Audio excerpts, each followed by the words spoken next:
Au nom du Père, et du Fils, et du Saint-Esprit. Amen. Loué soit Jésus-Christ, bien-aimé de Dieu. Aujourd'hui, mardi 18 février 2025. Et pour notre méditation de ce jour, nous allons lire en première lecture le livre de la Genèse, chapitre 6, versets 5 à 8, chapitre 7, versets 1 à 5 et 10. Nous chantons avec le psaume 29. Le Seigneur bénit son peuple en lui donnant la paix.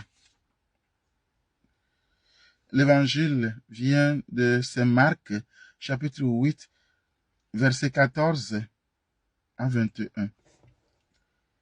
Bien-aimés de Dieu, je nous propose comme texte de méditation de ce jour la première lecture.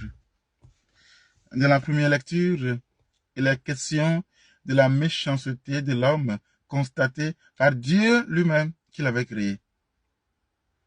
Le texte nous dit, le Seigneur vit que la méchanceté de l'homme était grande sur la terre et que toutes les pensées de son cœur se portaient uniquement vers le mal à longueur de journée.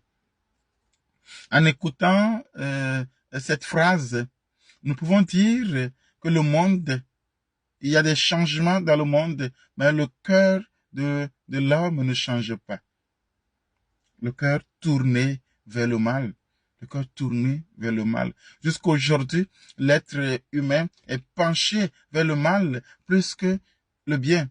C'est pourquoi, dans le monde entier aujourd'hui, le mal, il y a tellement de mal plus que le bien. Il est facile à accomplir le mal plus que le bien. Pourquoi? Depuis le premier péché, le cœur de l'homme est tourné vers le mal. Maintenant, le Christ Jésus qui est venu pour nous sauver, nous attend justement là où nous devons faire la différence. Le chrétien doit faire la différence. Le chrétien doit avoir le cœur tourné vers le bien et non vers le mal. Quelle que soit la méchanceté de l'être humain, quel que soit ce qui nous pousse à faire le mal, oui, le Seigneur est là. Le psaume nous dit, le Seigneur bénit son peuple en lui donnant la paix. C'est lui seul qui nous donne la paix. Quand le monde cherche à nous donner de l'amertume, des situations complexes, le Seigneur est là pour nous donner la paix. Il y aura toujours des envieux, des jaloux qui vont chercher à nous barrer la voie, comme Caïn avait cherché à barrer la voie terrestre à Abel. Et il a réussi. Apparemment, il a réussi. Sauf qu'il n'a pas réussi à barrer la voie spirituelle. Le sang d'Abel a crié jusqu'au Seigneur.